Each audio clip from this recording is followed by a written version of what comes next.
Oh, that got quiet really quickly. How's everybody doing this morning? Great. Oh, awesome. Now I need to check. Is everyone here from the bike ride? It was kind of windy, so I just want to make sure we didn't lose anyone on the way. I think Mayor Parrish can affirm everyone made it back, so that's great. How many of you on the bike ride had a great time? You saw some new things? Yeah, got to explore Ajax. You have special permission to get up at any time to stretch your legs and grab more refreshments to keep yourself hydrated, okay? So welcome, ladies and gentlemen, to the Great Lakes and St. Lawrence Cities Initiative in the town of Ajax 2018. Give yourselves a round of applause for being here today. Today, we have come together to do something very important, and that's to chart a course to resilience. You know, when the Rachels first told me about the word resilience, we hear it a lot, and it's so powerful. But I said, what's the actual definition? And it was interesting, because the first point in the definition that Google gives is the capacity to recover quickly from difficulties, toughness. And that one we're common and we're used to. But the second one is what really intrigued me. The ability of a substance or object to spring back into shape, elasticity. When we think of the unprecedented changes going on in our environment today, there are a lot of things coming at a mind-bending speed towards us. And being able to adapt and to change along the way is why we are here today. So I invite you to set your intentions for today as we go through an incredible programming. And to kick things off, it's only appropriate that I bring to stage somebody whose opening remarks are to bring us together, are words to bring us together, and also to acknowledge the land that we hold the conference on today. Kat Krieger is a traditional Indigenous elder, traditional teacher and mentor from the First Nations people. He is Cayugan Turtle Clan of the Six Nations Haudenosaunee, or people of the Longhouse. Kat has been working as a traditional teacher and healer for almost 30 years in Native and multicultural communities in a number of countries. He was taught in the old way, working for many years with the guidance of an Anishinaabe elder and other First Nations elders, and was taught to do traditional ceremonies, teachings, circles, one-to-one work, and to help guide all people to walk in a good way through life. So, Kat, if you can please come to stage.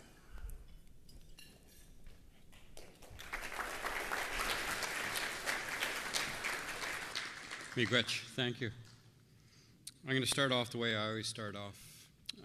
Tansei Sego Wenabo Makwa Gijgad Nishnika, Shikan Dodam Kyugan Dunjaba, Kyugan Nishnabe, and Dawmiwa Gajik and Dishnikas. Mambe Majado, Jibwabi Daban, Ganage Gomi Nage Nage Goba. Miigwechata Skobni Kwe.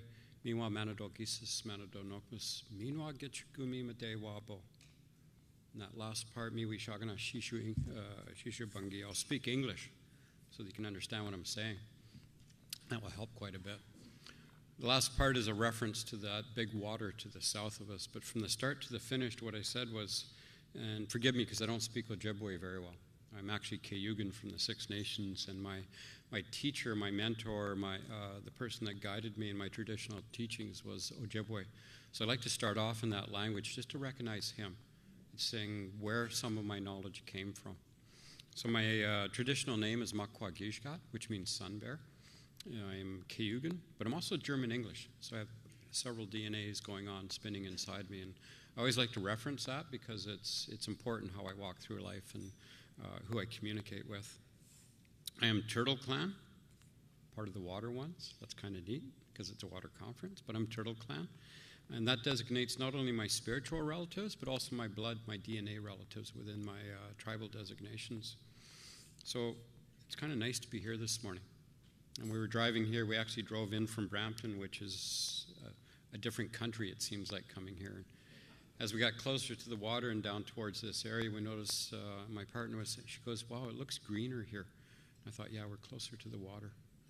And part of that water, part of that idea, it's encompassed within the words that I said. I recognize that this very earth that we're walking on In fact, in this big area, we're kind of in the what is now considered the responsibility zone of the Mississaugas of the Credit, but there's been countless tribes walk this land. Here on Wendat, the Haudenosaunee, Cree people, the ones that traveled back and forth. That's been happening for 13,000 years. So within the words I spoke was a recognition that we need to get up and do what we're supposed to do as people, as humans. That covers everybody. So when I talk about those 3 DNAs and the different things going on inside of me, I also talk about all people. So when we talk about acknowledging the land, that's kind of it's not a new thing. That used to be part and parcel of what we did. We would introduce ourselves by our spirit name. We would say the DNA, who we were, what clan we were. And we're mostly talking to the earth that we're standing on so that she knows where we are, where we're from, maybe what knowledge we carry, maybe what our intentions are, that we come together with a good heart. Usually at a conference, a gathering, we didn't call them conferences, by the way. We called them gatherings or circles. We would light a fire. And it's kind of neat that we're all sitting in little circles, so we can almost emulate that. But there would be some sage burnt in a bowl. I can't talk Pan-American, so I'm kind of talking about this area. The smoke that would come up from that, we would metaphorically wash our hands, take some over our eyes or ears, breathe some in over our heart, over our brain. And what that's saying is that I'm doing this spiritual cleansing, not a religious ceremony, but a spiritual cleansing. I want to leave negativity outside of this place that we're in. We want to bring people together of a good mind. We want to bring people together of one mind. And the best way to do that when we do that smudging and that ceremony is to say, everything I touch today, I'm going to touch with my heart. I'm going to speak from my heart. I'm going to look at things with my heart. I'm going to think with my heart. But very importantly, we're going to listen with our heart, because that's the route into the place that affects what we do in the future. That is the place that we really store our memories. I know we talk about storing them up here, but really the memories that are important to us, the things that touch us, the things that we carry through life, the things that we never forget are stored here in our heart. So when we work with these things, when we work with what we consider to be alive, that water, that air of this land, that we work with our heart and care for it like we would a child, like we would a loved one, like we would anything. A little while ago, we were out driving, Cheryl and I, and the weatherman on the radio goes, "Oh, it's a terrible day out there. It's raining." And I thought, culturally, that's not appropriate culturally for the place I come from. And for each and every one of us, there was a time when our cultures went so far back that to question the weather, to insult the weather, to say it was the wrong thing, was to probably get on one of the deities, supreme beings, God, entities, to get on their case. And there was a time when there was a severe repercussions to doing that. Maybe that time should still be within our hearts, where we look at the idea that this water, and anybody get severe thunderstorms yesterday? The big winds? It was kind of nice. Keynote on that big wind. It's part of what helps the water travel. And there was another time in this area, and I recognize when I see Great Lakes, when I see people come together to look at the water, and it's unusual for a man, to stand here and talk about the water. The water is a gift from the women. In our ceremonies, there are copper vessels, one of the original metals, one of the natural metals almost, where our women would carry water. And I say that not because it was a duty, oh, you have to carry the water, because it was a gift of the women. Each and every one of us spent 9 months of our life, and I recognize bioanomalies, etc., but follow the philosophy. Each and every one of us spent 9 months where? In a womb. In what? Water. Our people recognize this, that we begin our life as humans, that physical manifestation of the vessel that we're going to be in water, that the women themselves carry that water. So at our ceremonies we say, the gift of life, that first journey we take into this world, that water breaks, and we do our first trip into this world on that sacred water. Another gift. We're blessed with this vessel. It's 80% water, approximately. Our planet is 80% water, approximately. And I'm reminded of a Star Trek episode where they meet the aliens and the universal translator is speaking, and Kirk goes, "Hello, greetings, we come in peace," or something like that.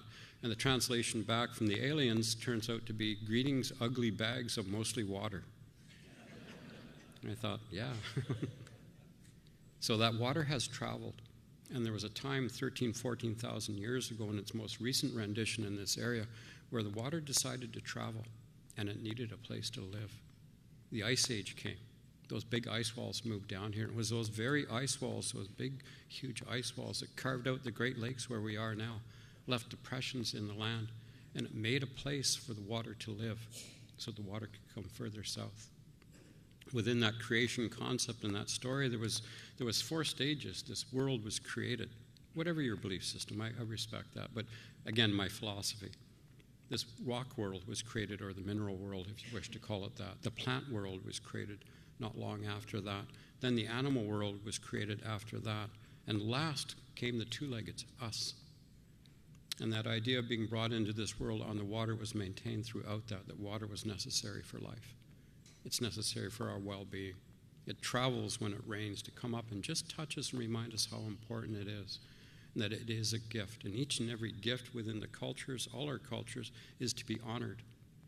So yes, our women are considered water carriers in our culture, the ones that actually walk in and say, this is what I brought you into this world, this is what I'm offering you.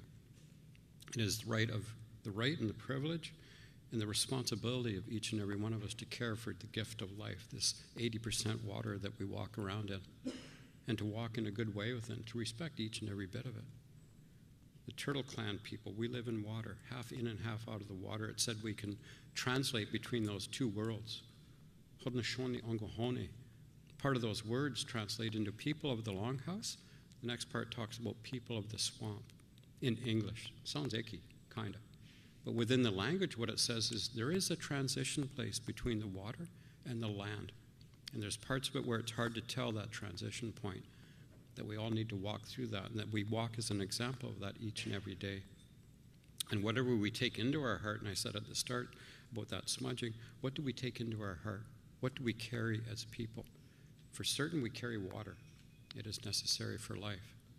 So when that water is brought around, and normally we'd have a copper vessel and some water here, and there would be women singing a water song, they would hold that water to each of the directions on this planet and respect and thank wherever that water came from. And that water would be, each person would have a bit of water. There's water on each and every table here. I invite at some point, at least, if it's going to be a conference about taking care of the water, that you take a tiny sip of that water and respect it and say thank you to it. This whole idea of that ice age finally moving back after 13,000 years ago and leaving those places for the water to gather. Now it's a place for the people to gather. Once that water gathered, each and every culture. Without water, none of us would be here. It doesn't matter where you come from. So to be able to walk on this land is part of that concept of a land acknowledgement. To be able to be near the water is another one. Recently I moved to Brampton. I've lived by the lake for 30 years. Everywhere I've lived in the world, I've lived beside the big water. And it was my aunt, my Haudenosaunee aunt one day, where are you living now? I'm living up in Brampton. She goes, you're not near the big water? She goes, you've never in your whole life been away from the big water. What's it like? And she was concerned for my well-being that I was no longer near water. So when I go out in that water, when there's a big storm, when I'm paddling out there, I am thankful. I take a little bit of tobacco, offer it to that water, because that plant itself had to take water just to be here. So as a medicine, as a spiritual plant, not as a cigarette, not as Sir Walter Raleigh brought it to the other side of the planet and hurt so many people, but to be offer something to that water. And I invite everybody at some point, if you are people who are caring for the water, you are in effect healers, because that water needs help. And when you're healers, you have a responsibility to, in your best manifestation, your best way, to respect and speak to that water. Imagine having a patient if you were a doctor and never speaking to it. So yes, I'm spiritual in that sense. There's metaphors going on all over the place. But take that time at some point to walk up to that water, touch it, and say thank you. Take time to look around and think, I am here only because of water. In this whole country that we're in, all this area, what that water did when it traveled, that ice age, was showed us an example. Here is how to travel. Here is water. Here is a way to travel. And the trees, the plants, they provided everything we needed to make a canoe so we could bring it back to that water. And that water accepted those canoes, those crafts that we used on the water, and said, yes, this is a good way to travel. It did not accept the motorboats. It did not accept the Lakers. It did not accept the salt. And my pet peeve, and I'll leave you with this, is we live in an area in Ontario, and Cheryl and I just did a cross-country tour in the winter through the winter storms, which was awesome. But this water in this province. We continuously dump salt in it all winter. Up in Brampton, somebody did some water tests in the area, and it turned out it was more salty. The whatever river is, I forget the name of it, Humber, had more salt in it for a while than the actual ocean. So the very act of driving around, and my chief call out to some people is, let's stop using salt in this province as a start. Look into that a little bit. I've talked too long, but I want to thank you for those words and the understanding of this connection to the land and how that water can travel in different ways. And when it touches us, we are blessed as people. And that if you're caregivers for the water, you've taken on a huge responsibility. And I would love at some point again to come and go further into that discussion and help in any way that I can. Because part of helping is saying I support those who are water carriers, the ones who are gifted with the water, and the ones that if it didn't happen, I wouldn't be here. So I say miigwech to each and every one of you for being here. Thank you. Oh. Thank you so much, Kat. Thank you. Appreciate that. Thank you for that, Kat, and it's great to see and really get an understanding of the history and the roots of something that we're so passionate about in being here today and talking about water. Next, I'd like to ask you to all please rise, and if you're wearing a hat, to remove your hats as we sing our national anthems. And sing our national anthem today will be Robbie Misser. Good morning, everyone. Hello. Good morning. Okay, please stand with me as we sing the American National Anthem. Oh, say, can you see by the dawn's early light what so proudly we hail at the twilight's last gleaming, whose broad stripes and bright stars through the perilous fight o'er the ramparts we watch were so gallantly streaming, and the rocket's red glare, the bombs bursting in air, gave proof to the night as our flag was still there.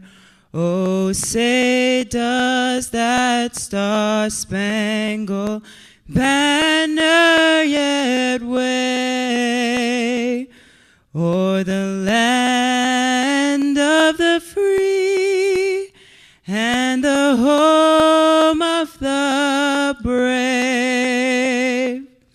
Please continue standing for the Canadian anthem. O Canada, our home and native land, true patriot love in all thy sons command, qu'à ton bras se porte l'épée, il sait porter la croix. Ton histoire est une épopée de plumes brillant l'espoir. God, keep our land glorious and free. O Canada, we stand on guard for thee. O Canada, we stand on guard for thee. Thank you, everyone. You may be seated. All right, thank you so much, Robbie. All right, folks, we're going to start with a few announcements. How many of you, out of curiosity, have Twitter? Oh, okay, great. So if you'd like to share anything you hear about today, any thoughts, insights, ideas, please add the hashtag GLSLCI18 on Twitter. If you have colleagues or friends that would like to join in on portions of the event, they'll be able to live stream it on the Facebook page. And the press conference later on today will actually be on the Cities Initiative Facebook page, so they can check it out there. A reminder, companions, at 9:30 sharp, we'll be meeting in the lobby and you'll be taking on your activity from there. So that's at 9:30 a.m. sharp. I want to give a couple of thank you shout-outs. Thanks to Northern Cycle for loaning the AM cycle bikes. So if you went on the cycle ride this morning, that was thanks to Northern Cycle. As well as to Ontario Power Generation as our platinum sponsor. And you'll also see a full range of sponsors looping through on the video screens throughout the conference. And so with their help, this is possible for you today. If you have any questions, concerns, and like to get any more information about the conference, you'll notice people outside and in the back over there in blue shirts. They're going to be your go-to reference folks who are going to give you more information that you need in regards to the conference. So feel free to grab one of them if you have any questions or concerns throughout the day. And that's it. And in the washrooms as well, if you go out to the, not just this back foyer where the breakfast is, behind it and on both sides are the washrooms. So be able to get there quickly and make it back to your seat as we go into the speeches for today. So first up, I'd like to introduce and welcome to the stage Mayor Sandra Cooper of Collingwood, who's the newly elected chair of the Cities Initiative. There you go, Sandra.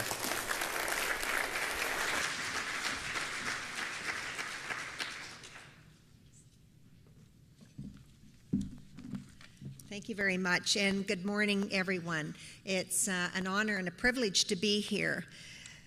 Lieutenant Governor, welcome. Thank you for attending today. Elder, thank you, wherever out in the audience. Thank you, Mayor Parrish and the organizing committee for a warm welcome to Ajax for the Great Lakes St. Lawrence Cities Initiative 2018 annual meeting and conference. It's been a pleasure to be here, and the reception last evening in a historical building was very enlightening for me. We have in the town of Collingwood, our downtown district is designated heritage, so having a relationship there was very nice to see. I'm happy to be here with all of you to focus on the Great Lakes and St. Lawrence River and foster solutions to help build resiliency in our communities for this freshwater system. So important. Our shared waters are a unifying force, and I'm proud to chair this organization that looks beyond borders and focuses on our common interests. I look forward to the slate of panels today and tomorrow that will explore real solutions to challenges facing our communities, from flooding, extreme weather, shoreline erosion, liability as a result of change in the climate, and much more. I'm eager to work with all of you on this very important work we have ahead of us. Protect, to restore our Great Lakes and the St. Lawrence River system, and strengthen our communities. Unlike what we read in the media, we are mayors without borders working together on commonalities. So thank you very much. Enjoy your day. Miigwech. Thank you.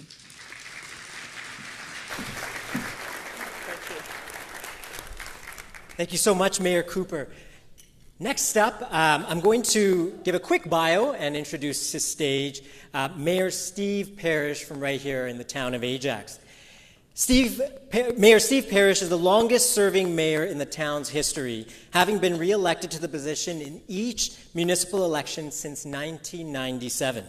A recognized municipal leader on issues of sustainability, Mayor Parrish is an outspoken advocate for environmental concerns and a proponent of the province of Ontario's Greenbelt Initiative. Mayor Parrish is a champion of Ajax's unique, picturesque, and publicly owned waterfront and has fought tirelessly for the elimination of nuisance algae along Ajax nearshore. Please give a round of applause to Mayor Parrish.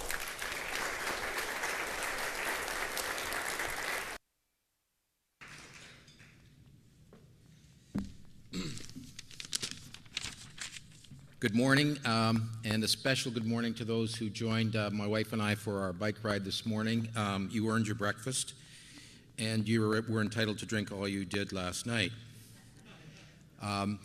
Last evening at the reception, I introduced to you some members of our council who are very enthusiastic about the Great Lakes and this conference and this organization. But this morning, I would like to start off by introducing a few guests that weren't there last evening. We have our local federal member of parliament, Mr. Mark Holland. Mark, good morning.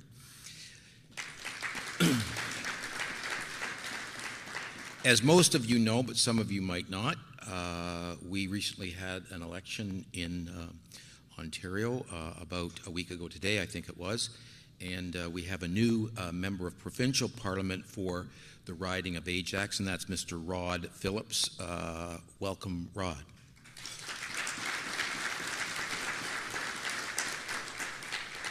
We also have with us this morning the chair of the regional municipality of Durham, of which Ajax is one of 8 area municipalities, and that is Gary Lynn O'Connor. Welcome. Earlier this morning, Mayor John Henry of Oshawa dropped in, and I think Mayor Henry will be with us later on this morning at the waterfront.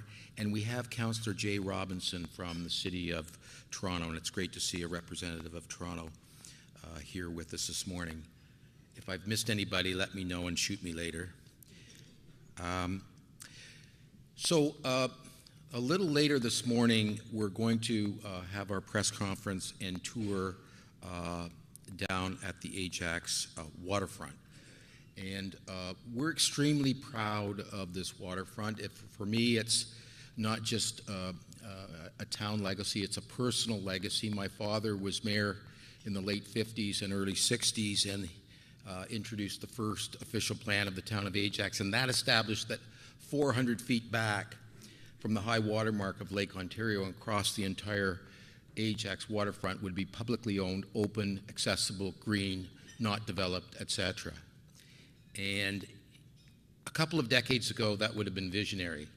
In 1959, it was visionary. And successive councils have built on that. They've kept true to that vision and that goal. And this morning, you'll see the result of that.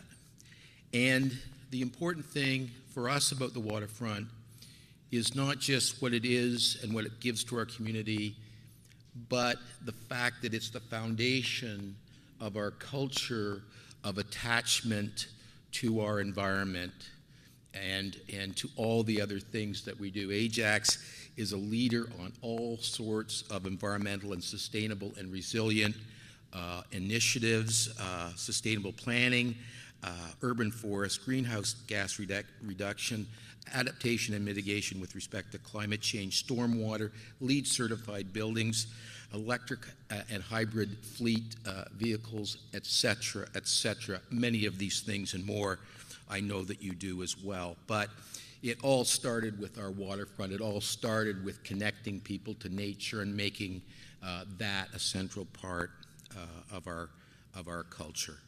And it reminds me as well that we talk about the federal government and the provincial government being our partners in these initiatives, and they are, and they're important, and they must be there. But always remember that we have a lot of control ourselves, and if we look into the toolbox and we explore it thoroughly and use it to its maximum, we can do a lot ourselves. And we must, because when climate changes and floods happen and erosion happens and ice storms hit, we're at the front end, and our people call on us to fix it and eliminate these problems. I'm very honored this morning to have the task of introducing the Lieutenant Governor of the province of Ontario, who among her many duties, will shortly have one of her most important duties, and that is swearing in a new government in the province of Ontario, because parties come and go, but the government goes on forever. And the Lieutenant Governor's office is the symbol of the continuity of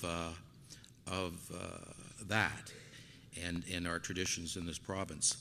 Her Honor has an incredible public service career. I will just touch on a few of them because I don't have 4 hours here this morning, but she's been involved provincially, federally, and internationally in a number of ways. Her Honor has served as head of the Atmospheric Environmental Service, the Executive Director of the United Nations Environmental Program, and Undersecretary General of the United Nations, headquartered in Nairobi, Kenya. In addition to all this, you'll note from her career that it's had a lot to do with the environment. She is committed to environmental resilience and sustainability and champions that in the soft political way that is the mandate of her job, and champions that continually. So please join me in giving a warm welcome to Ontario's Lieutenant Governor, Elizabeth Dowdeswell.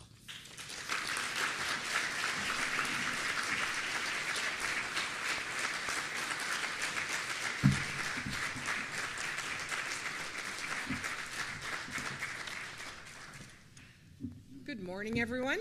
Bonjour, bonjour. Elected representatives, delegates, distinguished guests, and some longtime friends. It's a genuine pleasure for me to be here this morning to join you at the commencement of this important conference. As Lieutenant Governor, I've had the privilege of conducting civic visits to most, if not all, of the jurisdictions that are represented here this morning. And in so doing, I've heard directly what your citizens are so very proud of, but also what they're challenged by. And it is, Mr. Mayor, a particular delight for me to return to Ajax, a place that I know prides itself on its commitment to diversity, to inclusion, and also, as you mentioned, to conservation. I offer an especially warm welcome to those joining us from Quebec and also from the United States. And it's most encouraging to note that this audience includes all sectors of society: governments, business, industry, and civil society. Because as you well know, we're really all in this together. Pardon me. We meet in a year that marks the 40th anniversary of the 1978 protocol amending the Great Lakes Water Quality Agreement. And I mention that because in it, the International Joint Commission actually gives life to the concept of the Great Lakes Basin ecosystem, involving, and I quote, the interacting components of air, water, land, and living organisms, including humans. And with that crucial phrase, including humans, that agreement actually spelled out the interdependence of all living organisms that underpin our understanding of the biodiversity here today. It affirmed for all of us how this interdependence stretches beyond the boundaries of national and subnational jurisdictions. And the document's writers at that time recognized that all who steward the Great Lakes have to work together to be able to ensure their collective health and consequently to help ensure our own. This concept of interdependence is crucial to our understanding of sustainability and the resilience that we need to develop if we're going to be able to deal effectively with the complexities of a fast-paced world, dramatic technological innovations, and geopolitical and environmental changes, because we do face mutual risks and vulnerabilities. So your aspirations and collaborative work in this great region that we share is quite consistent and in harmony with the United Nations 2030 Sustainability Agenda. That agenda urges all of us in the global community to focus on goals such as clean water and sanitation, life below water, and sustainable cities and communities. And it reminds us of our collective responsibility to hit the targets that have been set. I feel very confident in telling you that your efforts clearly resonate with what Ontarians have been telling me at the various roundtables in municipalities across this province. People of Ontario may not use the word sustainability itself, but they do want a province and a world that is sustainable, where we can plan for and achieve a future in which prosperity is realized fairly by all, where no one feels left out or left behind, and where the environment thrives under our mutual care. People in this province and in this region do want to be assured that we can be resilient in the face of new circumstances and challenges, and they see in that both opportunity as well as obligation. May I leave you with just two observations from this particular non-political, non-policy prescriptive role that I play. It is a unique position and perspective. The first is to underscore the very critical importance of the leadership role that many of you play in local, municipal, and regional jurisdictions. You are on the cutting edge where policy decisions and their implementation make a real and immediate impact on citizens. You're the ones who are closest to the people. You see firsthand their daily challenges, and often, because of scale, you actually have significant opportunities for success. That is why I've been spending a lot of time with municipal governments, and I applaud and appreciate your efforts. The second observation may not be quite as obvious to you, but it's an observation about identity. I would suggest that we simply cannot understand Ontario without the Great Lakes. They really define us. They define most of the province. They capture our imagination because they are so central to our economic, environmental, and social history and development. Some of you will know that I tested this hypothesis through an inspirational art exhibit that many of you had the opportunity to visit in the office of the Lieutenant Governor. But I also tested it through storytelling. In celebration of our 150th anniversary of Canada's Confederation, I asked 150 Ontarians to write me just 150 words, an extended tweet, if you like, to tell me what it meant to them to be Ontarian in Canada or Canadian in Ontario. The stories written by people whose names you would recognize, but also by the man I met on the street in Thunder Bay, were a mix of good humor, but also very poignant. And when I read them all, there were two themes that really came through clearly, one of which will not surprise you, and that's the immigrant story. But the one that matters today for your discussion is that place matters. And much of that was natural place, although it was also urban space as well. So as you chart a course to resilience and develop policy options, I have no doubt that you will, of course, take into account evolving science, the best science, traditional knowledge, and also emerging technologies. But given what I know about the hearts and minds and souls of Ontario citizens, I think there's really something else that you should tuck away in the back of your minds. And that is that there's actually very ample evidence that in the communities of people around these bodies of water, we can tap into some very effective allies if there is open dialogue, trust, and confidence that is fostered, because people actually care about these Great Lakes. And for decades, the Great Lakes Basin has been able to find common cause. So I wish you very well in your deliberations for this next day and a half, and certainly can assure you that Ontario looks forward to the ideas and the alliances that will continue to emerge. Thank you. Merci. Miigwech.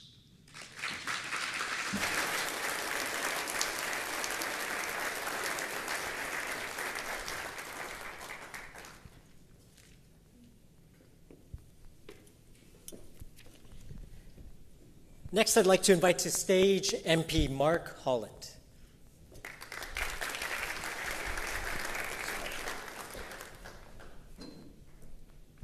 Thank you very much. Merci beaucoup. C'est un grand plaisir d'être ici. I just want to say, first and foremost, on behalf of the Prime Minister, thank you for convening this and just how important it is. I'm tremendously proud that it's in Ajax. I want to thank Mayor Parrish and the whole council for their leadership. It's incredibly appropriate that it's here because they have been such a strong and forceful voice for conservation and for water quality and protection of our watersheds in Lake Ontario. So it's a natural place to have this happen. And, it is for the federal government such a vital and important issue. The Lieutenant Governor was talking about identity. For Ajax, it's in the name, Ajax by the lake. And people who live here associate so closely with the Great Lakes. So not only is it such an essential resource for us for water, for recreation, for biodiversity, but it is also, as the Lieutenant Governor said, such an incredible source of identity for Ajax and I think all peoples that are along the Great Lakes and St. Lawrence system. I want to speak for a moment, if I could, about the essential nature of our bilateral relationship and how this forum is an incredible example of how municipalities can work together with common purpose to help lead things on a national level. Right now, obviously, the relationship between Canada and the United States is as important as it has ever been. And the strength of that relationship, the ability for us to work together, really comes down to those relationships, municipality to municipality, talking about how we can work together to solve issues like protecting our watersheds, protecting our water, protecting our ecosystem, protecting biodiversity, protecting our trading relationships. And all of those things are really at the center of some of the conversations that you're having here today and are so essential as we move forward. And for our government, our commitments around biodiversity are clear. The 2010 Convention on Biodiversity at the United Nations made it very clear that Canada had commitments that we said we would meet. We said that we would protect 10% of coastal and inland waters. And just 2 years ago, we only had 1% that was protected. Today, we're at 8%. And by 2020, we are going to meet our objective of having 10% protected. It was in budget in the most recent budget that we applied another $1.3 billion against that cause. That's addition to the money and resources that we're bringing to bear for the Rouge National Urban Park. And as well as the money that in Budget 2016 was committed to reducing phosphorus in Lake Erie, and very essentially the work that's being done for science, monitoring, and research for ocean and fresh water, the nearly $20 million that was set aside in Budget 2016. I want to say that to Rod Phillips and to the incoming MPP and to Premier-elect Ford, that we look forward to working with you and with the province on these essential issues. There is no partisanship when it comes to our ecosystem and protecting our waterways. It's an area of vital importance, and I want to thank municipalities for really leading in this area. It's our pleasure to support you, and it's an honor to be here today. Thank you.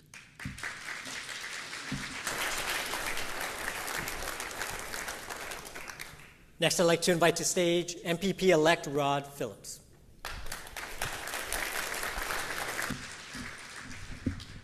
think I'm going to get used to that because Mark's taller than me, so I'm going to have to put the mic down regularly.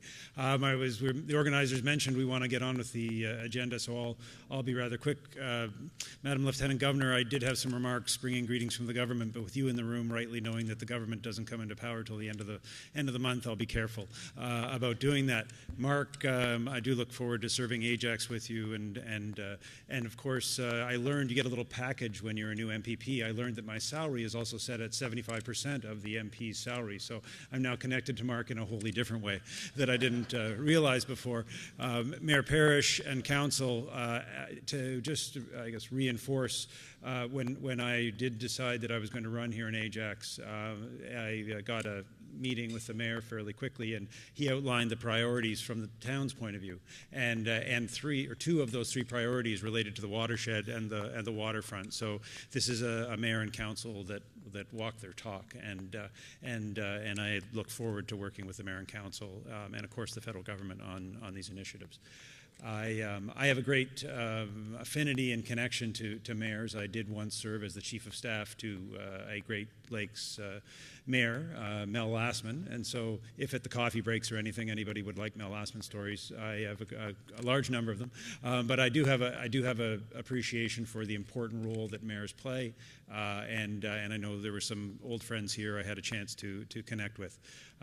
As a government, not quite sworn in, we look forward to working with our municipal partners, with our federal partners, and of course with all of us that live in and around the Great Lakes. 48 million people rely on the Great Lakes for their very sustenance, for the water that it provides so we can stay alive.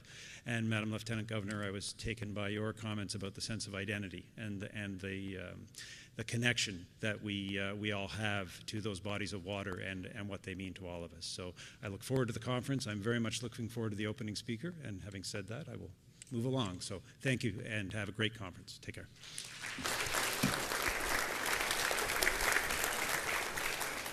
Next, I'd like to invite to stage Regional Chair Durham Region, Gary Lynn O'Connor.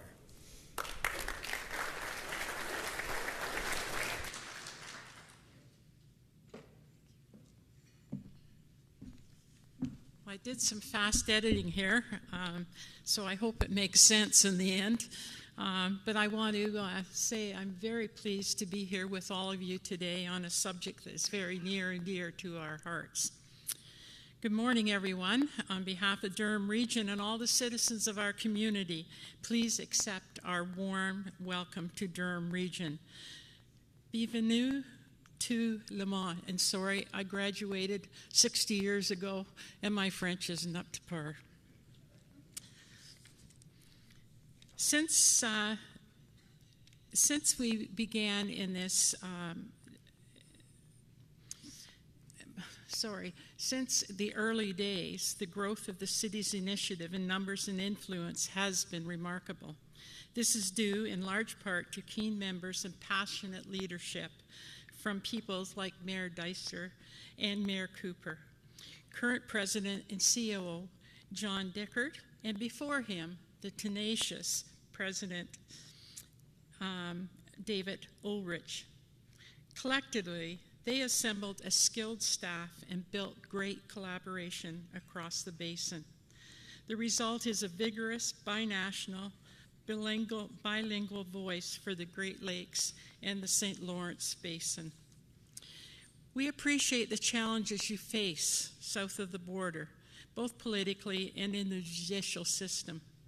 As a former Conservation Authority chair, I can sympathize. Getting freshwater resources the attention they deserve can be tough. So congratulations on your successes in advocacy, education, and sharing of best practices. As a supplier of drinking water for over 650,000 residents, Durham Region takes water quality very seriously. 90% of our drinking water is from groundwater. 95% of our drinking water comes from Lake Ontario. 5% is from groundwater. Effectively, water management requires data and modeling to understand water movement, quality, and quantity at cross-regional scale. The region is a partner in 2 major collaborative efforts by municipalities and conservation authorities. One partnership, the Lake Ontario Collaborative Group, models and shares information about Lake Ontario circulation water quality. The other, the Oak Ridges Moraine Groundwater Project, analyzes and disseminates knowledge of the moraine water resource as a basis for effective stewardship. Both of these groups have been active for more than a decade. We all contribute and all benefit from science and research that we could never conduct individually. We help fund 5 conservation authorities. Collaboration is critical in managing our water resources, including building resilience in the face of climate change. Municipalities know climate change is real. It beats us up regularly, washing out our roads, our bridges, eroding beaches, and bringing down trees and power lines. Together, Durham Region and our area municipalities, including the town of Ajax, are preparing for the impact of a changing climate on our citizens and our infrastructure. We are assessing risks and managing out our needed actions. The insurance industry and the Federation of Canadian Municipalities have recognized the Durham Community Climate Change Adaptation Plan as a gold standard for municipal adaptation planning in Canada. But there is much more work to do. The city's initiative is an excellent forum for building awareness, sharing knowledge, and working on resilience strategies. Our thanks go to the city's initiatives and the town of Ajax for their efforts in bringing the conference to our part of the Great Lakes Basin. We hope you have a chance to discover Durham while you're here. In this region, there is something for everyone, from art galleries to line zipping. I hope you go home inspired and energized by the things that you have learned and the people you have met. Thank you.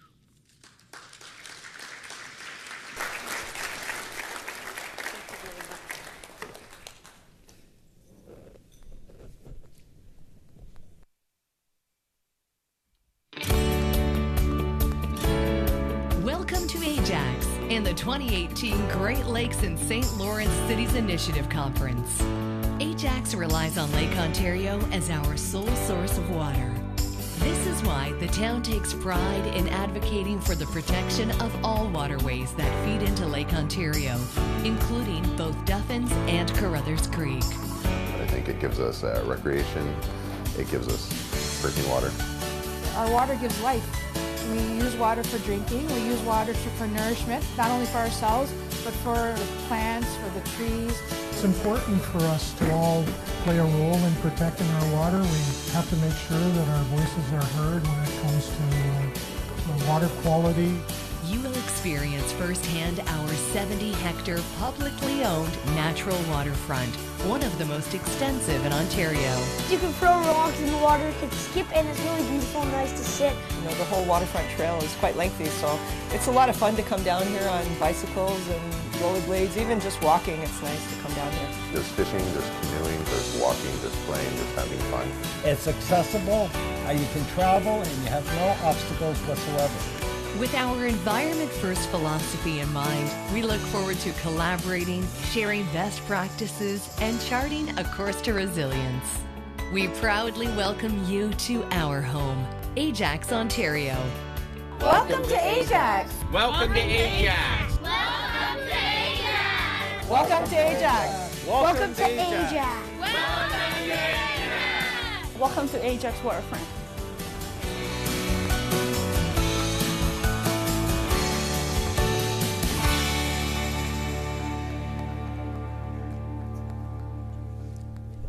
All right, ladies and gentlemen, we'll give that a round of applause. I'd like to introduce you to two guests. They're going to be doing an interview. David Ulrich is a founder and the former executive director of the city's initiative. After spending more than 20 years working for the EPA, David began working with former Mayor of Chicago, Richard Daley, to create the Great Lakes and St. Lawrence Cities Initiative. And Dan Egan is a reporter at the Milwaukee Journal-Sentinel and a senior water policy fellow at the University of Wisconsin-Milwaukee School of Freshwater Sciences. He has twice been a finalist for the Pulitzer Prize and is the author of Life and Death of the Great Lakes. Ladies and gentlemen, both gentlemen are right here. Thank you very much. It's great to be back with this wonderful group of people who I know are incredibly dedicated to protection of these wonderful resources, the Great Lakes and the St. Lawrence. I think this is the first time I've been in a chair that seems more like a throne than a chair, but I think we can handle it. Dan, are you okay with it? Yes, I am. Okay, good. And I think the first time I've ever been referred to as tenacious. Thank you very much, Regional Chair O'Connor. That's a real compliment. These are incredibly important resources that we are working together to protect, and at many times it's been necessary to be tenacious about it. So thank you very much for that.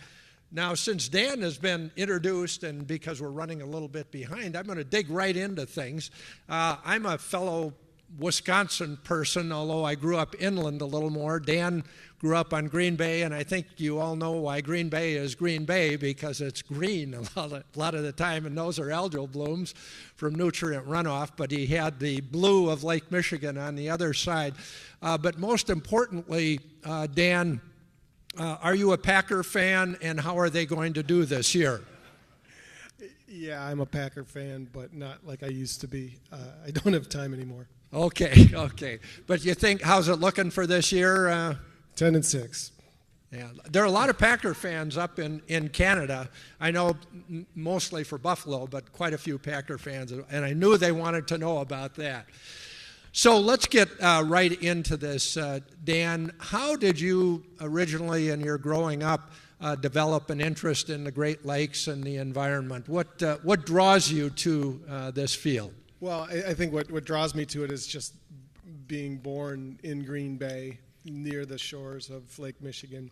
But my early experiences with Great Lakes water were not the classic deep blue of the big waters that we've been talking about this morning. I grew up in Green Bay, not far from the banks of the Fox River, which is one of the most heavily industrialized rivers anywhere. I mean, I think they have more pulp and paper making operations on that stretch of river of about 40 miles from Appleton down to the mouth of the Bay of Green Bay than anywhere else. I know they did when I was a kid, and I used to go down to that river and play, and my parents didn't like that. They weren't afraid that I was going to drown. They just thought of it as like playing at the dump, and it was. I was born in 1967, so this would be the mid-'70s. I'm down along that riverbank with my friends and brothers. I remember we would grab nuggets of sulfur off the riverbank and bring it home and burn it like some kind of low-grade firework. And I remember thinking, oh man, this is nature's bounty. What a gift from the river. And it was only later that I realized it was, precipitating out from the pulp making process. So that's an early memory. And an early memory is that river was a mess. But not more than an hour north of there on the Door Peninsula, I had two sets of grandparents who had summer cottages up there, and there the water was cold and clean and fish-filled and swimmable to a large degree, and that really imprinted on me. And so I went to school in Michigan, at college, and then after that I went out west, and I spent the better part of a decade becoming a newspaper reporter, first at a small newspaper in central Idaho, and then moving on to another paper, and then Salt Lake City, and then I came back to Wisconsin to the Milwaukee Journal-Sentinel in 2002. And there's no better way to get a new appreciation for these great bodies of water than to spend a decade in the desert. So I came back with a whole new appreciation and perspective on these lakes. Well, very interesting. I grew up on a very polluted Wisconsin river, enjoyed the clean lakes of inland waters in northern Wisconsin, and then wound up spending my life in this field. Why did you write the book, Dan? Okay, so I moved back to Milwaukee in 2002, and I wasn't hired to cover the environment. I wasn't hired to cover anything specifically. They called it a super general assignment reporter. So I kind of had license to write about what I wanted to, kind of in a long form way, at least for newspapers. And I just found myself drawn to the lakes. I was writing about people who worked on them. I was writing about ecological issues. I was writing about fishery issues. And finally, after about a year, my editor took me to lunch and said, why don't we just make this your beat? And that made a lot of sense. I mean, I don't know if the map's still up, but it is remarkable that at that point, and I think to this day, there was nobody in the Great Lakes region at a newspaper whose beat was the Great Lakes. And it's such a vast expanse, 94,000 square miles, and we all have a lot in common. And so the issues facing Milwaukee are the same issues to a large degree facing, Toledo and Duluth and Cleveland and Toronto. And so he saw this, the editor, as an opportunity to kind of tell a big story from our own backyard. And so I started doing that, and I started working on very long projects. It really started with, I took my daughter down to the Milwaukee Harbor when we first moved there, and she was about 14 months old, and the salmon had come in to spawn. And I knew something about the history of the stocking program, but not a lot. And I figured that the salmon, had at least become significantly naturalized by 2002, and that they were, a sustaining player in the ecosystem. And that morning, these fish were trying to fin their way up the boat ramps like they were trying to spawn. And it made me think about my time in Idaho, where I was covering endangered sockeye and Chinook salmon, Snake River salmon. And these fish weren't spawning. I mean, they were flopping and flipping. And I asked some of the fishermen what was going on, and they explained that this is basically a put-and-take fishery. So I went back to my newsroom, and I asked my boss if we should write something about this. And he said, well, everybody knows about that. Well, over time, people don't, and so I persisted, especially after having conversations with family and friends. People were really surprised that the salmon were there and how they got there. So that's really where I kind of cracked open the door to working on these long projects. I told the story of the canal building and the sea lampreys and the alewives, the salmon.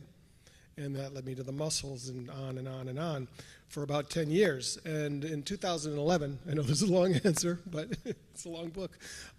2011, I took a year off at Columbia University. I went to Columbia University and did a master's fellowship program, and part of that program was a book writing seminar, and part of that seminar was a book proposal. So here I am in this class, sitting around a table with about 20 other students from not just around the country and around North America, but internationally, globally. And I was telling these stories that I had become kind of numb to after covering it for a decade, and people really responded to it. And so that kind of launched. I was actually just trying to pass this class. Literally, I went to New York with my wife and 4 kids, the youngest of which was 3 at the time, and the oldest of which was in 5th grade, and we were living in Riverdale up in the Bronx.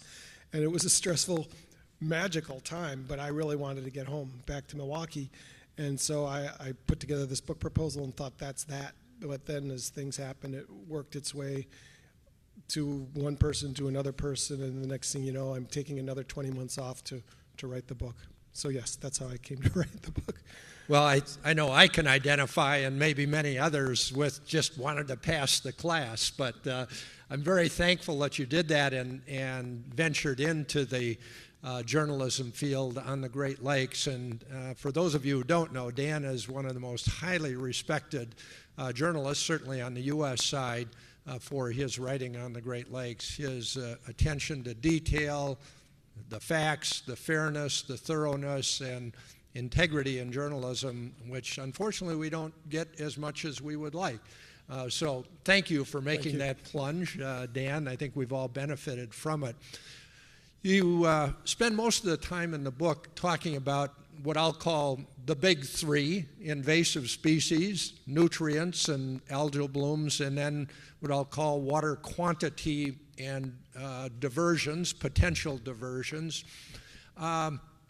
And looking at it, stepping back and looking at it in a broad sense, do you see some common themes that run across those three big issues that we are trying to deal with and probably will be dealing with to some extent forever. What are the common themes you see across those? Well, I guess it's slow to recognize there's a problem, recognizing a problem, and then hopefully implementing some kind of a solution, which, you go back to the algal blooms and what we did what we did collectively, the U.S. and Canada, in the 1960s and 70s, and that was assess, the cause of this scourge that were these massive algae blooms, and then figure out. I was actually just last week up in Western Ontario at the experimental lakes area, which were the lakes that U.S. and primarily Canadian scientists went to work on, basically trying to figure out what was the source of these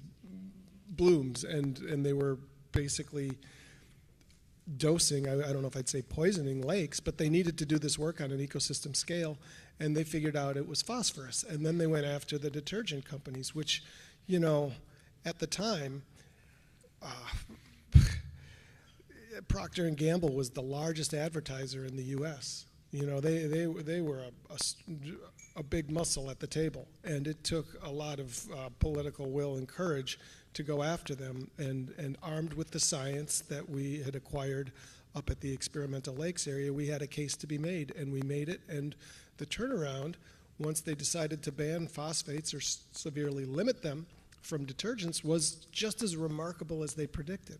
And that is a theme that I think doesn't resonate as well as it should today, because we're back in a fix on Lake Erie and in inland waters and in other waters, my hometown of Green Bay included, in terms of these algal blooms. And once again, we know what the problem is and we know what the solution is. We have a prescription, and we're not taking the medicine. So that's an unfortunate theme. Another theme is along the same lines is the idea of things can't get any worse. And we've taken some big hits through invasive species, primarily through organisms either swimming up the canal systems or hitching rides on boats. And the shipping industry should be credited for doing a lot to reduce the likelihood of new invasions by flushing their ballast tanks mid-ocean with salt water. But there's more that needs to be done. That door is still open. I mean, just in the last 2 years, we've discovered 2 new non-native species in the lakes. So it's folly to think that this door has been shut. And so I hope we've learned from what's already happened that, things can get worse. It's tempting to think that we've seen everything that nature can throw at the lakes. It reminds me of that apocryphal time or tale around around 1900 when they talked about closing the patent office because there's nothing left to invent. Nobody could conceive. What else could we need? We have everything. And we're kind of in a frame of mind in that way today. I know when the Army Corps was talking, the U.S. Army Corps of Engineers was talking about expanding the Seaway in 2002, they essentially made that argument. They said, look, we've seen pretty much all the disruptions we're going to see, and at that point, quagga mussels were not a player in the ecology of the lakes, not a significant one. And 5 years later, they're the dominant species. So a theme is, are we learning enough from the past? Because there's a lot to learn from there. Certainly.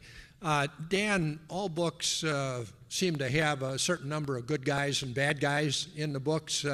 I think you're a little long on bad guys.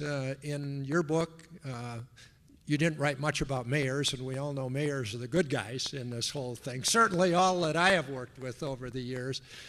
And it appears that the agricultural community and the shipping community are two that don't come out looking too good in all of this. Can you talk a little bit about those two parts of our economy and society? And obviously they've had a great deal of influence on the Great Lakes, and just your thoughts and observations about that. Sure. If you say they don't look too good, the first thing I'd say is look at the water, okay? And that's where I start. And you look at the problems in the water, facing the water, and it's undeniable that these are two industries that have had a very, very significant impact, negative impact, on water quality in the Great Lakes, the world's largest freshwater system. One of the things in the book that I kept, as I was writing the book, that I kept trying to remind myself is that so many of these decisions made sense at the time. You talk about bad guys. I don't see seaway advocates as bad guys. I mean, it was like almost unavoidable. You look at a map and you see this American Mediterranean with this blue tendril, the St. Lawrence River, stretching out to the Atlantic, and it almost taunts you to make that a navigable connection. And I think in its time it made sense. We just didn't get the cargoes that we anticipated because we didn't build it as big as it needed to be, because in the 1950s, unfortunately, right during the peak of the seaway construction, the first container vessel sailed, and that demanded ever bigger ships, and that made these locks relatively ever smaller. So we didn't get the cargoes that we had hoped for, but we did get some cargoes that we weren't expecting, and that's invasive species. Shipping is a big, important industry to the Great Lakes. I don't want to see it go away. I recognize its value, but I also think the value of the salties, of the overseas ships coming into the lakes, needs to be put in context. And just real quickly, that context is it's a sliver of the overall shipping on the Great Lakes, and it's the source of dozens and dozens of non-native species and some of the most disruptive invasive species. I wrote about this a while ago. The shipping industry it recognizes the issue. It is pursuing ballast water treatment systems for its vessels, but it's also kind of resisted some of the deadlines and some of the ballast water standards that the best science says will be adequately protective for the lakes. And I don't personally advocate this, but I give voice in the book to people who do.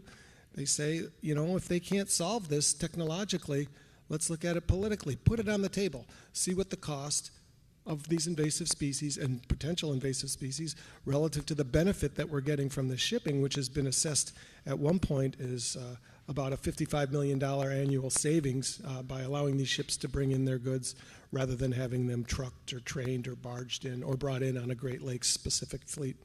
So if it's an intractable problem, if it's too complicated, there may be a simple solution out there. And I think the shipping industry needs to remember this, because these lakes don't belong to the ships. They belong to everybody. And the ships have done a heck of a lot of damage. Not willingly, not willfully. It's, nobody could have predicted this, but now we know. And now I think we collectively have a responsibility to deal with it. Moving on to agriculture, it kind of reminds me of the 1960s. If you were to go, and I've been doing some research on this, and it's just crazy, the newspaper stories from the 1960s, they constantly refer to the housewife when it comes to detergents. It's obviously not in my house, and I don't spend a whole day doing it. But no housewife, no individual back in the 1960s thought that they were doing great, violence or harm to Lake Erie and the other Great Lakes. They were collectively doing that, but individually they weren't. And it's asking too much in many ways for an individual to understand that their tiny little action, cumulatively, combined with everybody else, can have a huge negative impact on the waters. And I think that's what's going on with farming today. It's one of I can't think of a more noble enterprise than raising food.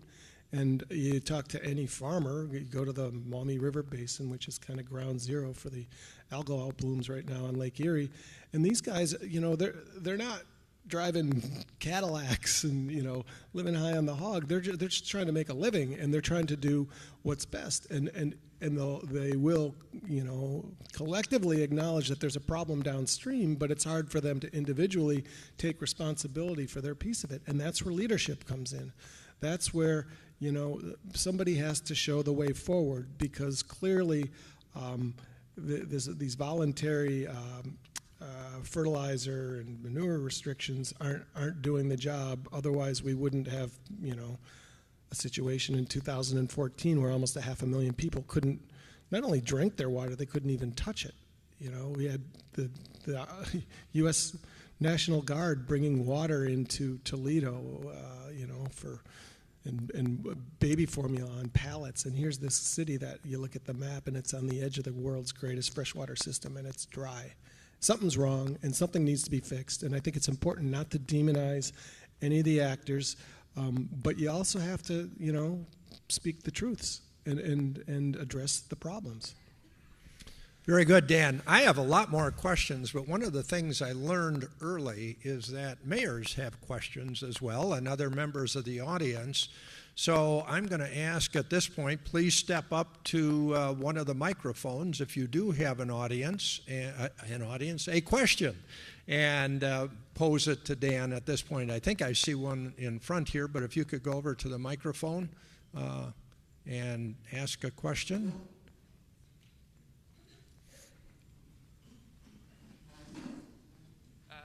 Sir. And could you identify yourself, please, for us? Yes. My name is Ashwan Sivatharvan. I am a graduate of the Centennial College Environmental Technology Program. And I do have one question. You said you are from Wisconsin, right? Yes. Yes. I heard especially about the governor, who's a denier, like Scott Walker. And I'm familiar with him. And I know Tammy Baldwin is also one of the senators. Now, to cut to the chase, do you think there are barriers in trying to protect the Great Lakes?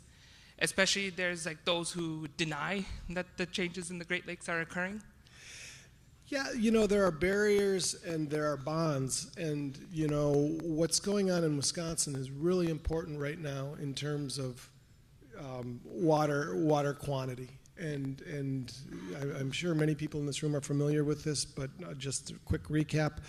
They're building a flat panel production facility south of Milwaukee in Racine County, Foxconn. I think it's Taiwanese based, and they're talking about bringing in 13,000 jobs to build these flat screens. Now, 10 years ago, to the region's credit, we put together on the U.S. side, and on this side there was a parallel agreement, the Great Lakes Compact, and that was really designed to prevent large-scale diversions outside the Great Lakes Basin. It was written very specifically so some straddling communities could get water if they were in need, if they essentially engineered themselves into the basin by sending their treated wastewater back. Well, 10 years, it's worked well.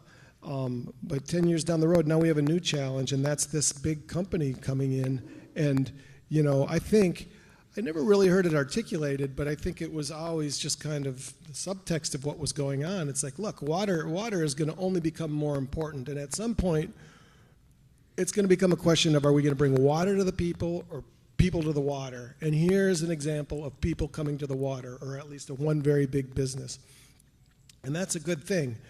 But it's not going to come without some costs or without some potential problems.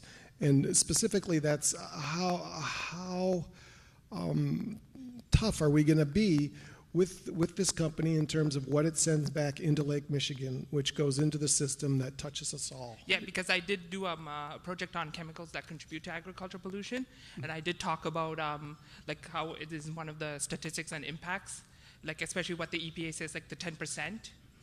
And especially through non-source pollution. Yeah, and this would be a source, a potential source. And also, they're going to be taking water outside the Great Lakes Basin. And now we're getting into the nitty-gritties of the compact. Does this meet the letter of that compact, or does it meet the spirit of it? And I think this is a really fascinating moment because, if there's enough pushback, and if this gets denied, that could set off a cascade of events that nobody knows how it's going to end. Maybe it unravels the compact. Maybe it opens up the floodgates. So now, the protections that were the best we could get at that moment in 2008 are now gone. So, we want jobs, we want a healthy lake, and they're not mutually exclusive. I just hope that, the region, but our state leaders specifically, realize, what's at stake, and it's not just 13,000 jobs. It is literally the future of the lakes. We need to move on to the next question. Tim Eater, I think, has one. Hi, Dan and Dave. Tim Eater from the C.S. Mott Foundation. So I've followed your work over the years, Dan, and we've spoken many times in my previous positions. And, I just got to say that the quality of your writing, particularly for the Journal Sentinel and the book as well, but the depth, the breadth, the length, the quality has just been outstanding and very unusual. And so please pass on my appreciation to the editors at the paper. Thanks. But my question is, when we talked, you were, like many reporters, pretty cynical. And I hope you don't mind me saying that. Pretty simple? Cynical. No. Not simple. Not at all. Cynical. So I just want to ask you to counter that impression, or to tell us what gives you hope. Where do you take inspiration? Well, cynical or skeptical. It really depends on who's. That's fair. Whose perspective. We're taught to be, not taught. We come up in a culture of skepticism, which is appropriate. Cynicism sometimes does seep in, as it does in every career and every profession in everybody's lives, unfortunately. What gives me hope is the idea that we can do better. What gives me hope is this idea that, I don't live up in Green Bay anymore. I live in Milwaukee. But if I lived in Green Bay, it would be perfectly fine for my kids to be able to water ski now on the Fox River. And, what was once liquid desert is now packed with walleye boats during tournament time that you could walk about a half a mile across the river just stepping on boats. So we've had some successes, and those should be celebrated, and they should be guideposts for going forward. And speaking of just invasive species in general and this ballast issue, what gives me hope is what's happening over on Lake Huron. It looks like the native species are really starting to kind of stitch back together the top of the food chain. The bottom of the food chain may look more like the Caspian Basin, but walleyes are doing great. Whitefish are doing great. Lake trout, they're talking about stopping the stocking program because they're reproducing so significantly on their own. And this is starting to happen on Lake Michigan too. So if we can just stop this onslaught, and we've slowed it quite a bit over the last 10 years, but we haven't stopped it, there's reason for hope. And, people have asked me if I got depressed while I was writing this book, and I only because it was a very lonely enterprise. I would work all day long and then come home, open up the door, and my voice would crack like I just woke up in the morning because I hadn't talked to anybody because I was sitting on this pile of research. But I didn't get depressed about the material. I find it fascinating, and I think the story of the lake is largely the story of ourselves. And, hopefully it's one where we're going forward instead of backwards. And this is an important time, moment in that way. Thanks a lot. Thanks, Jim, and thanks, Dan. Cam Davis, who I think many of you know, I've known for a while. Cam? Yep. Hey, everybody, Cam Davis with GEI Consultants. I want to add on a compliment to what Tim just said, Dan.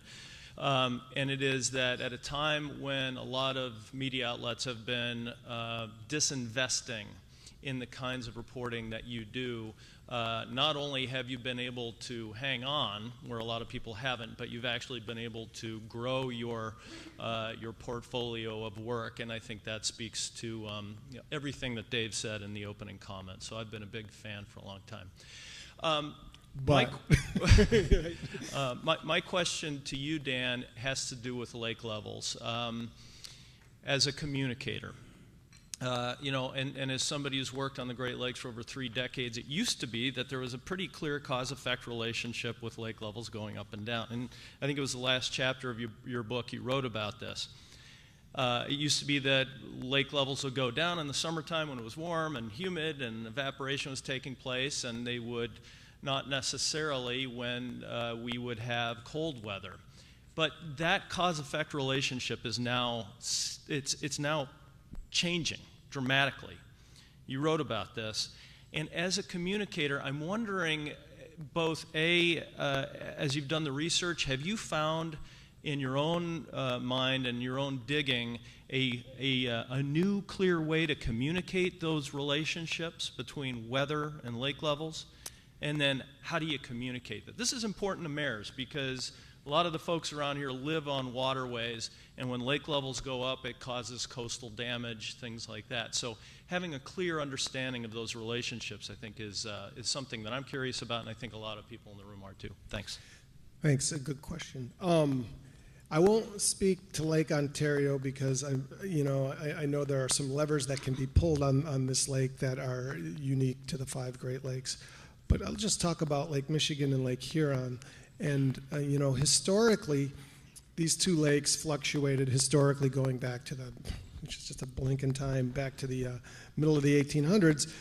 The average lake level is kind of a mythical number. We're either below it or above it on our way up and down, but the average is, I think it's like 578 surface. The surface of the lakes is 578 feet above sea level. And we've never historically gone more than 3 feet below or 3 feet above. And so the lakeshore has stayed shackled to this kind of 6-foot swing. Well, that has given everybody comfort to the point where that's where how we've plumbed our cities and built our drinking water intakes. But yeah, now we are headed into a new era where there never was a guarantee that they were going to stay shackled to the 6-foot swing. But the people I'm talking to now say the precipitation evaporation equation is heading potentially really out of whack, or into a new territory where these swings could be as much as 5 feet below the all-time low and 5 feet above, and this could have disastrous consequences for lakeside communities. I think it was in 1986 or 87, 86 I believe, in October when Lake Michigan basically occupied Lakeshore Drive in Chicago, and that was when the lake was about 3 feet above its long-term average. If you put another 2 feet on top of that, that's a big problem. And so coastal or global warming is often talked about in the context of what it means for the coasts. I think we're more vulnerable here in the lakes. And in terms of communicating this to the public, I don't know what you can do other than to explain the phenomena and tell people to buckle up. And adaptive management is kind of the buzzword. But when we start having to build or change our infrastructure, people are going to realize that, whoa, we're dealing with a new beast here, and there isn't a button or a lever that we can push. There's been a lot of talk about what's gone on historically in the St. Clair River, and I think that is a significant issue, but there are greater forces at play, and it's going to have to be a baseline that shifts. People are going to have to come to expect a lake being Lake Michigan and Huron, that's what I'm talking about, but to a significant degree Superior as well, in Erie and down here, that doesn't behave the same way it has. And a journalist can't make that any easier to swallow. They can try to explain what's going on and try to make it clear that there is not one guy behind a curtain with a lever who can make everything better. But beyond that, we're headed into a new era, and where it's going to take us, we don't know. But we should know that we can't necessarily expect the lakes to behave the way they have historically. I don't know if that answers the question, but I don't think there is a good answer. Well, Dan, thank you very much for being here today, for writing the book, for all of your insightful reporting on the Great Lakes. I'm going to take advantage of having you here, and before you leave here, you're going to sign my copy of it. And I want to encourage all of you to read this book. And I don't get a cut on it. I want to make sure you understand that this is really good. I've been working on this stuff for 45 years, and I learned so much by reading this book that I highly, highly recommend it to all of you. Dan, I want to give you the last word. If Mayor Barrett decided not to run, and you decided to run for mayor of Milwaukee, and we're in a position to give advice to all of the mayors here, very briefly, what advice would you give to yourself and to other mayors as to what they can do to enhance the future of the Great Lakes and St. Lawrence? Well, that's a heavy question. But I think how can I give better advice than what you're already doing? And that is recognizing that you're all in this together. You have a shared future, and the more you can work together, as you know, the better decisions are going to be made for everybody. It's when we get into these, you know, kind of fractious points where, you know, Chicago's mad at Milwaukee for sewage discharges, and Milwaukee's mad at Chicago for its reversing the river. It's like, we can't afford to fight among ourselves. We've got to recognize what we have in common and what we can do together. Well, this is truly a group of mayors without borders, except during the Stanley Cup Finals. We have a little break there, but please join me in thanking Dan for writing his book and being here. Thanks a lot. It's my pleasure.